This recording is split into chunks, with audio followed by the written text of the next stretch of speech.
झारखंड की सत्ता में वापसी करने के बाद अब झारखंड मुक्ति मोर्चा विपक्षी भारतीय जनता पार्टी को एक और झटका देने की तैयारी में है। जेएमएम अपने उन नेताओं को वापस लाने के प्लान पर काम कर रही है जो चुनाव से पहले दल छोड़ गए थे। लिस्ट में पूर्व सीएम चंपाई सोरेन का नाम सबसे आगे है।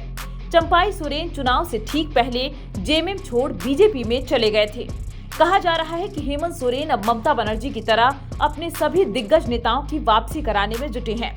2021 में बंगाल में जीत दर्ज करने के बाद ममता ने टीएमसी से बीजेपी में गए कई बड़े नेताओं की वापसी करा ली थी।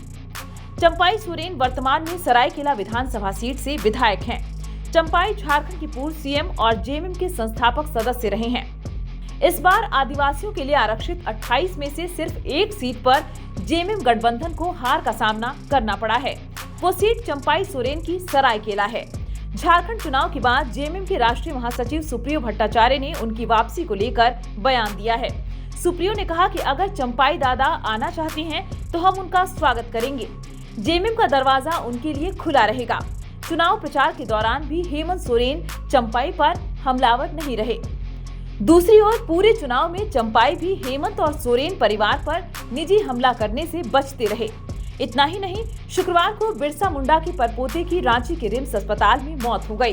वे एक सड़क दुर्घटना में घायल होने के बाद यहां भर्ती किए गए थे।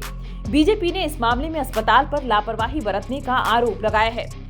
बाबूलाल मरांडी से लेकर अर्जुन मुंडा तक ने इस मामले में सरकार की घेराबंदी की है, लेकिन चंपाई पूरे मामले में सरकार पर सवाल उठाते नजर नहीं आए। चंपाई को लेकर रांची के सियासी गलियारों में दो तरह की चर्चाएं भी चल रही हैं। चंपाई सोरेन को झारखंड मुक्ति मोर्चा दिल्ली की राजनीति का ऑफर देकर उनकी सीट सरायकेला से उनके बेटे को विधायक बनवा सकती है। चंपाई सोरेन के बेटे बाबूलाल सोरेन घाटशिला सीट से इस बार बीजेपी के सिंबल पर उतरे थे, लेकिन चुनाव हार गए। चंपाई पहले की तरह ही जेएमएम में शामिल होकर हेमंत सोरेन की सरकार में मंत्री बन जाएं। साल 2014 के चुनाव में साइमन मरांडी और हेमलाल मुर्मू झारखंड मुक्ति मोर्चा छोड़ बीजेपी में चले गए थे।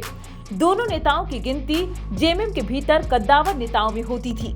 2019 से पहले जेएमएम ने दोनों नेताओं की वापसी करा ली। हाल ही में बहरागोड़ा विधानसभा के पूर्व विधायक कुणाल शाडंगी की वापसी हुई है। शाडंगी को एक वक्त में हेमंत सोरेन का करीबी माना जाता था। 2019 के विधानसभा चुनाव से पहले शाडंगी जेएमएम छोड़ बीजेपी में शामिल हो गए थे।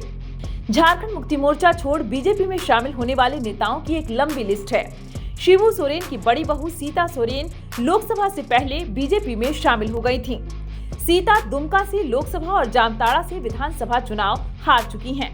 इसी तरह विधानसभा चुनाव से पहले बोरियो विधायक लोबिन हेम्ब्रम भी जेएमएम छोड़ बीजेपी में आ गए थे।